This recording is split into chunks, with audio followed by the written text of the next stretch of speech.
É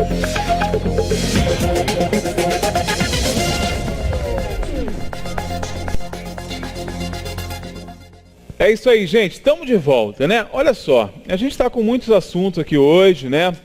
Mas o assunto agora é outro. Vamos falar de radioamadores e a sua importância na nossa sociedade. Estou recebendo meu amigo Carlos Guinler. Carlão, obrigado pela tua participação aí, seja bem-vindo. Obrigado, você, Anderson. Cara, eu quero começar te perguntando, eu sei que na época da tragédia de 2011, nós percebemos muito claramente o quanto os radioamadores foram importantes no acesso a informações, na ajuda das nossas forças de segurança a chegarem a muitos locais que estavam isolados, né? Essa é apenas uma das funções do radioamador, né, Carlos? Não, exatamente. Bom, primeiramente, obrigado pela oportunidade. Nada, claro. E, na verdade, o radioamador, ele é um hobby. O radioamadorismo é um hobby científico como outro qualquer, mas é um hobby científico que tem uma grande prestação junto à comunidade, né? Ele é um serviço de utilidade pública, né? Tanto que muita gente não sabe, mas o radioamador, ele é tido como uma reserva das Forças Armadas em casos de necessidade, enfim. Como foi na tragédia em 2011, que realmente pegou todo mundo de calça curta, né? Não só os radioamadores, mas todo mundo, bombeiro, polícia, ninguém estava preparado para aquilo. Mas uma coisa importante a ser pontuada nesse caso, os radioamadores, eles estão aí para atuarem nesse tipo de situação também, onde as comunicações, como telefonia, internet, celular em geral, tudo cai. A única forma de você se comunicar com a cidade vizinha, com o município, é por rádio. Não tem jeito. Então, né? Assim, quando uma cidade tem uma associação de radioamador atuante, isso é um ponto positivo para a cidade, porque a gente pode usar essa força-tarefa, vamos dizer assim, para ajudar. Na época estou falando da década de 80, né, 90, na época do PX Clube Deus de Deus, por exemplo, na época não existia celular. É verdade. Não existia. Então você tinha uma atuação muito forte na campanha de vacinação, na eleição e campanha de agasalho e outras coisas mais. Hoje isso já não acontece como acontecia antes, infelizmente. Eu gostaria muito de ser convidado para esse tipo de situação.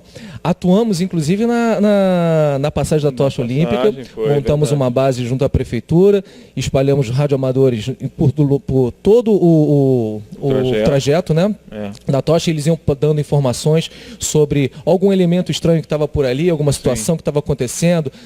A prefeitura pediu alguma informação, a gente reportava para aquela base, alguém que estava numa área ali, na praça e tal. Tem alguém aí? Tem. Então foi bom, foi bem útil, assim, mostrou um pouco da nossa, né, nosso potencial, da atuação, né? Muita gente às vezes enxerga apenas como um hobby, mas que tem essa prestação social muito interessante, né?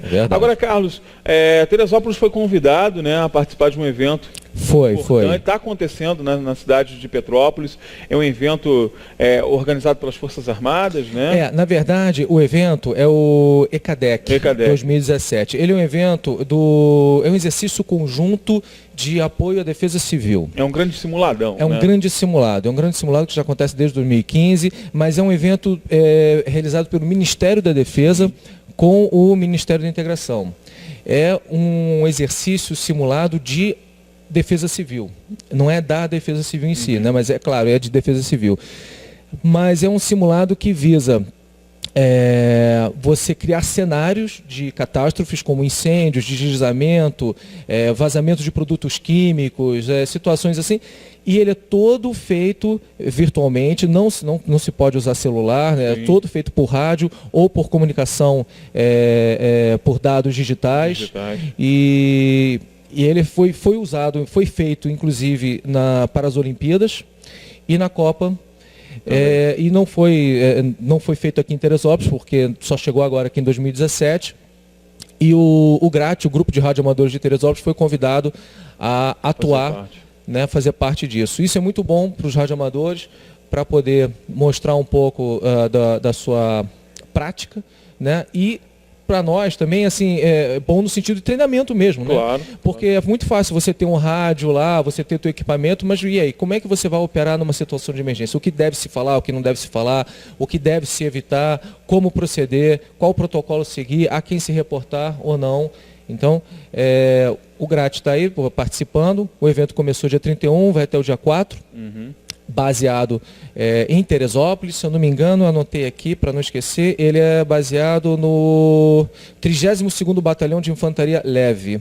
Legal, lá em Petrópolis, está sendo baseado lá. Está acontecendo lá. Isso. Uma coisa também, Carlos, que as pessoas acabam também não percebendo, é que existem muitas regras também, né, nos radioamadores. Não, né? Exatamente. O pessoal acha que vai comprar lá o aparelhinho, e hoje também está muito mais acessível, né? Esses equipamentos eram caríssimos há alguns anos atrás, hoje está um pouco mais barato. Ainda são caros. Não, são caros ainda, mas hoje em dia comparado, já tem facilidade, já tem consórcio, tem então parcelamento, Mas não é só pegar e sair falando, né, cara?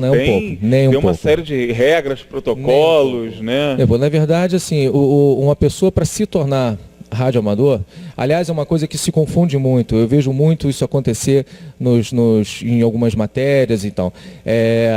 Foi apreendido não sei quantos quilos de drogas, umas armas e um equipamento, e um radioamador e tal. Não, olha só. É um radiocomunicador, né? O rádio disse assim, o rádio transceptor.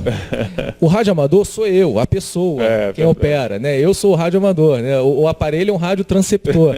Então, por favor, não confunda uma coisa com... Não criminalizem os radioamadores, pelo amor de Deus. Já logo criminaliza até porque o radioamador, para ele para ser atuante, né, para ser legalizado, ele tem que fazer prova na Anatel. Ele presta exame na Anatel. Legal. E é emitido uma licença, né, o COER, o certificado de operador, né, de radioamador.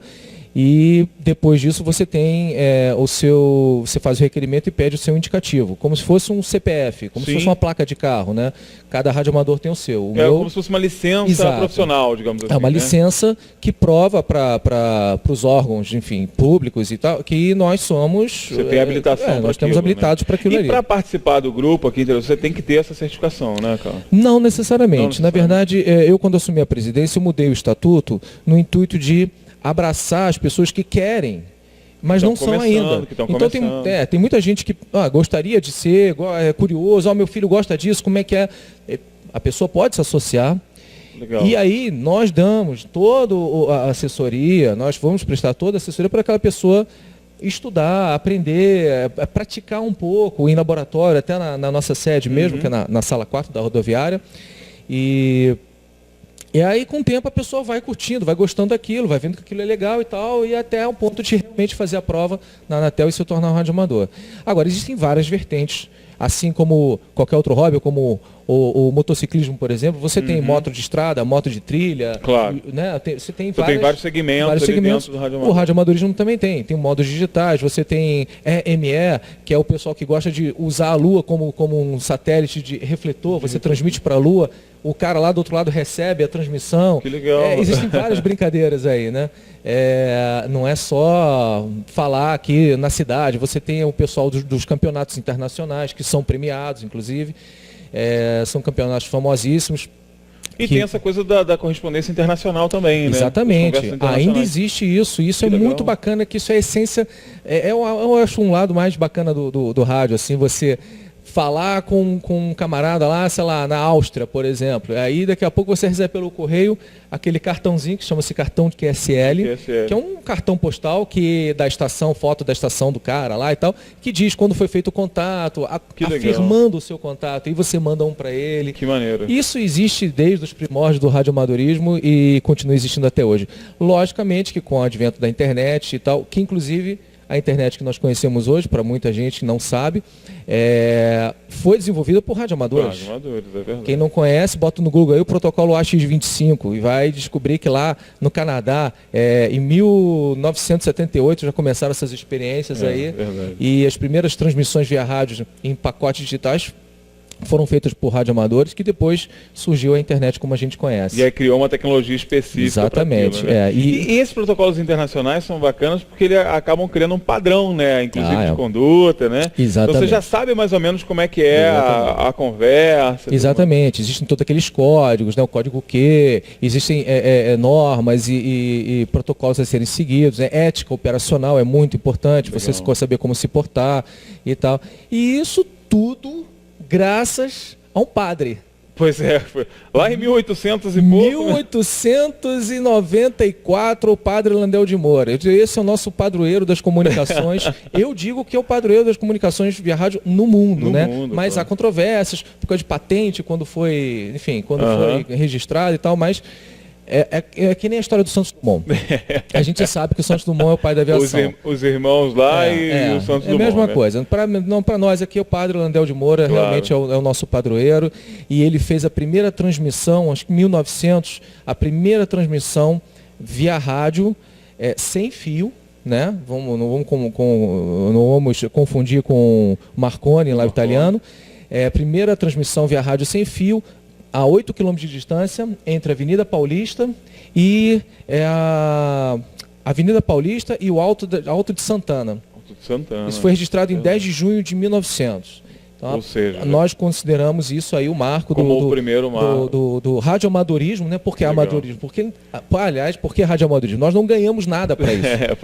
Por isso que é radioamadorismo. Não tem nada de amador nessa história. O equipamento é caro, você estuda pra caramba, você toma choque, você se arrebenta. Exige também preparo, que você tem que estudar para fazer aquilo ali, né? Não é um negócio muito fácil também, né? E são muitos praticantes, né? São muitos amadores. São. Assim, no Brasil nós temos atualmente, a última contagem, são 39 mil radioamadores no Brasil. Caramba, gente pra 39 mil, 3.345 no estado do Rio de Janeiro. Aqui em Teresópolis nós temos 77. Que é bastante gente também, né, cara? E no GRAT, no grupo de radioamadores de Teresópolis, temos 67. Ou seja, tem 10 aí que não aderiram. Mas tem muitos desses 77 que não são atuantes. Né? São registrados, fizeram a prova, mas não são atuantes. Em Friburgo temos 94. E 102 em Petrópolis. Petrópolis é um pouco maior, né? E a gente. E pela Anatel, a cada ano tem subido uma média de 20% a 25% de pessoas procurando a prova para se tornarem radioamador. Né? Principalmente houve um aumento muito grande depois da tragédia de 2011. Isso claro. Eu não era radioamador em 2011. Eu tirei uma licença de PX, que é faixa do cidadão. Sim. Não requer prova, você faz apenas um requerimento lá e tem o seu indicativo, mas você fica restrito a uma faixa de frequência específica. Você não pode passar daquilo. Agora, para você sair desse espectro de frequências e partir para outras bandas, você tem que fazer a prova para radioamador. Foi após a tragédia que eu te motivou a buscar também. Porque eu senti falta disso. Eu falei, cara, eu não tenho comunicação, e como é que eu vou falar, como é que eu vou me... E aquela coisa aquele ímpeto, né, de querer ajudar, né? Claro. E eu sabia que com o rádio eu poderia ajudar muito mais. E assim, ficou muito claro que as pessoas não conseguiam se comunicar, mas as autoridades que já faziam uso, né, do rádio, já tinham essa ferramenta em mãos, já sabiam exatamente como proceder. E a gente aprendeu muito, né? E por isso que eu comecei essa entrevista, inclusive, perguntando ao Carlos com relação a isso, porque a gente viu o quanto foi importante ter essa ferramenta, né? Carlos, parabéns aí ao grupo por esse convite, né, desse simulado que está acontecendo lá em Petrópolis. Estamos participando. Eu tenho certeza absoluta que para o grupo será realmente um momento muito importante. Muito importante, acho que é muito importante até para toda a sociedade até saber de que, poxa, que bom que existe um grupo de radioamadores atuando aqui no município de Teresópolis, que inclusive tem o título de utilidade pública, né, 3.194. E isso realmente enaltece o nosso trabalho, eu agradeço muito e eu quero avisar a sociedade que, olha só, contem com a gente aí. Verdade. Espero que nunca precisem, né? Mas se precisar... Mas quando precisar, a gente já sabe que o grupo está aqui, atuante, né? E preparado. Carlos, obrigado pela tua participação. Obrigado você, obrigado a todos. Leve parabéns lá para o pessoal, né? Obrigado, mais uma vez. E bom trabalho lá em Petrópolis, né? Obrigado, gente. Um abraço a todos vocês. Valeu, gente.